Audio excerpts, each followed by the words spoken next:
Tak tomu sa povie zúfalstvo, priatelia. Europoslankyňa Jar z PSK si natočila v Europarlamente Braňa Ondruša, ako mi robí fotku. A to je vraj zločin robiť fotku Blahovi. To sa mi snáď iba sníva. Toto by nedala ani cintula, takáto miera nenávisti. Táto osoba mi ani ruku nepodala, keď sme boli v relácii. Až tak veľmi ma nenávidí. Predpokladám, že keby mala zbraň ako cintula, tak by ma rovno zastrelila. A ja ani netuším, kto to je. Taká progresívna šedá myš. To, že nás natočila na mobil v Europarlamente, je zatiaľ jej najväčší počin v politickej kariére. V EŠTB by ju milovali. Takýchto sliedičov, čo tajne nahrávali iných, takých mali najradšej. Ona tu v Europarlamente nerobí nič. Akurát sa podpisuje pod návrhy svojich progresívnych súdruhov a vydáva ich za svoje. Taká malá europríživníčka. Gratulujem. Prepáčte, ale tváriť sa, že my s Braňom Ondrušom v Europarlamente nič nerobíme, iba preto, že ma Braňo odfotil, čo trvalo presne 10 sekúnd, to si robia srandu? Len dnes som mal prejav k Palestíne a asi 10 rokovaní. Pripravujeme protest proti tomu, aby išli peniaze z kohézie na zbrojenie. Bojujeme proti odstrihnutiu sa od energií z Ruska. Obhajujeme Slovensko, na ktoré špinia PSkári ako napríklad Jar.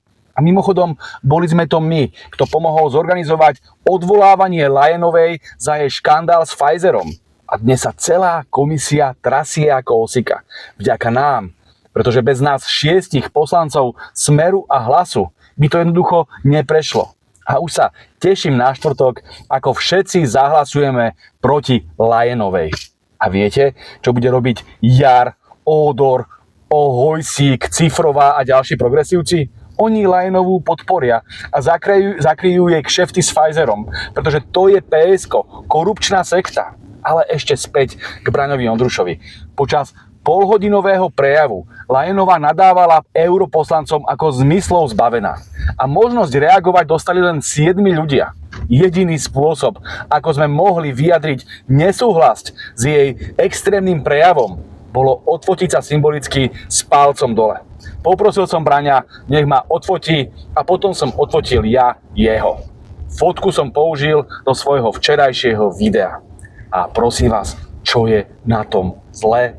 Média si ešte potom vymýšľali, že Braňo ma tam natáčal. Ešte aj v takejto malichernosti potrebujú šíriť klamstvá. Sú naozaj smiešní. Ale čisto ľudskí. Braňo je môj kamarát. Poznáme sa dlhé roky a sme obaja ťažkí ľavičiari.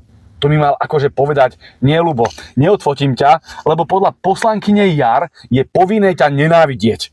Prepáčte, ale my nie sme na rozdiel od PSKárov sociopati. Sme normálne ľudské bytosti a keď mňa Braňo požiada, aby som ho odfotil, nejako ma to nevyrušuje a rád to urobím.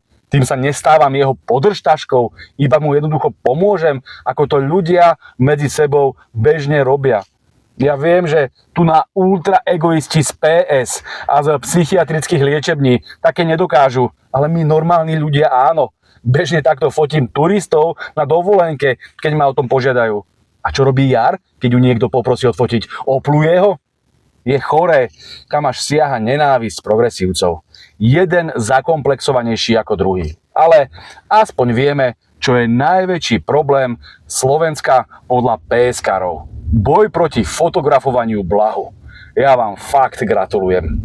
Len taká otázočka, pán Šimečka. To kde ste tu Jar vyhrabali?